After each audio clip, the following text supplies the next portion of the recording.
kode etik kepolisian Republik Indonesia ini yang sudah disiapkan sanksi-sanksinya, Mas Sugeng? Jadi gini ya, ada kualifikasi pelanggaran. Ada yang pelanggaran ringan, sedang, berat, ya. Ya. Kalau dalam kasusnya Pak FS ini kualifikasinya masuk pelanggaran berat. Kalau dalam peraturan disebutkan itu pelanggaran berat, alasannya ya disebut pelanggaran berat itu apabila satu ya, ini adanya satu kesengajaan dalam melakukan tindakan pelanggaran, ya kesengajaan itu nyata gitu ya. Ya. Kemudian yang kedua adanya permufakatan, ya permufakatan jahat, ya dilakukan dengan sengaja atau adanya permufakatan jahat. Terus dampaknya luas terhadap masyarakat maupun institusi, ya institusi sempat goyah juga ini dengan kasus ini ya. Ya. Kemudian ini menjadi perhatian publik sudah pasti ya, menjadi perhatian publik. Jadi seperti itu, dan ini juga tindakan ini terkait juga dengan dugaan tindak pidana, ya tindakan ini juga melanggar terkait dengan dalam hal ini kan tindak pidana pembunuhan berencana. Jadi kualifikasinya berat. Nah kualifikasi berat ini ya putusannya adalah PPDH ya. Kalau menurut saya gitu. Ya, PPDH itu singkatan dari pemecatan dengan tidak hormat. Pemberhentian tidak dengan hormat. Pemberhentian dengan tidak hormat. Ya. Kalau dari klasifikasi yang Mas Sugeng jelaskan tadi, tampaknya sebagai orang awam saja Mas Sugeng ya, kita melihatnya semua masuk dalam kategori tersebut ya kan. Dan jadi wajar jika kemudian ada pelanggaran apa saja, pelanggaran apa saja yang sebetulnya diduga dilakukan oleh terduga pelanggar ya. Ya. Nah dalam kode etik ini kan ada etik kenegaraan, etik kelembagaan, apa sih? Etik kelembagaan. Ya.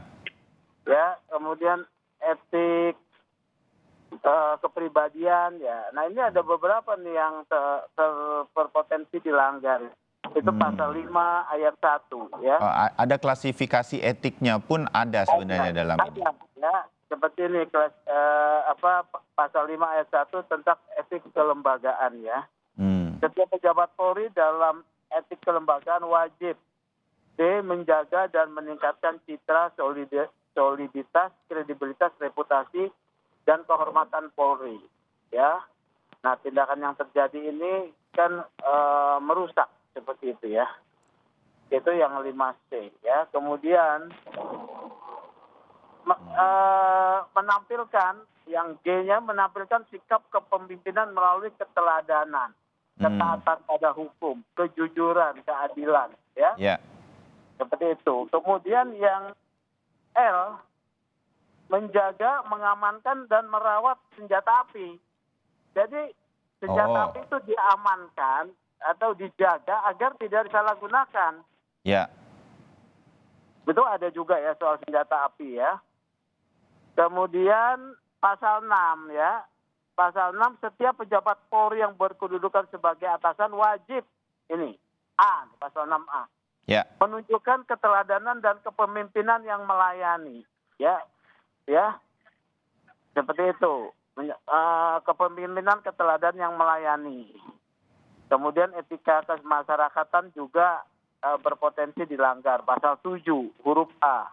Yeah. Setiap pejabat Polri dalam etik kemasyarakatan wajib A. menghormati harkat dan martabat manusia berdasarkan prinsip dasar hak asasi manusia. Katakanlah kalau Brigadir Yosua salah ya. Iya. Dan dia jangan dibunuh. Dia punya hak asasi untuk hidup. Iya.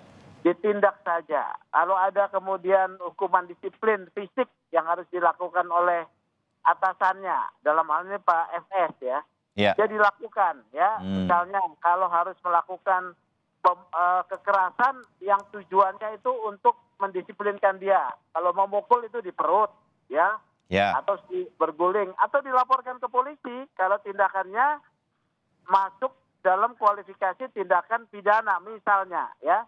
Tapi kan tindakan laporan polisi itu sudah dinyatakan sebagai rekayasa bohong ya. Kemudian menjunjung tinggi kejujuran. Dalam etika kemasyarakatan beliau perlu jujur. Ya. Kemudian dalam etika kepribadian. Setiap pejabat Polri dalam etika kepribadian wajib pasal 8 huruf B bertanggung jawab, jujur, disiplin, bekerja sama. Ya. Jujur.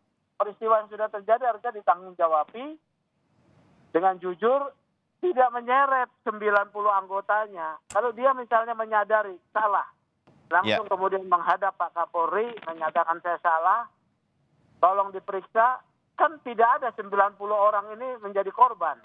Ya, gitu loh. Iya. Ya. Berarti Mas Sugeng, kalau dari semua pasal-pasal kode etik kepolisian tersebut, sekali lagi saya merasa kok hampir semuanya jadi terpenuhi.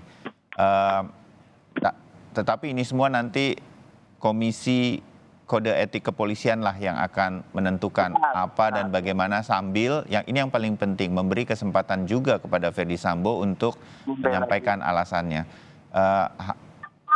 Berkaitan dengan surat yang disampaikan Ferdy Sambo untuk mundur dari kepolisian, Kadif Humas Mabes Polri mengatakan itu tidak akan ada hubungannya dengan sidang yang akan berlangsung hari ini. Menurut Mas Sugeng memang tidak, kita tidak bisa, nggak ada hubungannya, betul ya? Bagus ya menurut saya, Bang, tidak ada hubungannya. Jadi artinya beliau masih sebagai anggota Polri yang bisa diperiksa, karena yurisdiksi KKEP itu berlaku untuk anggota Polri. Ya, bukan terhadap orang sipil. Kalau beliau mengundurkan diri dan diterima pengunduran dirinya, setelah diterbitkan surat keputusan pengunduran diri, beliau tidak bisa diperiksa lagi.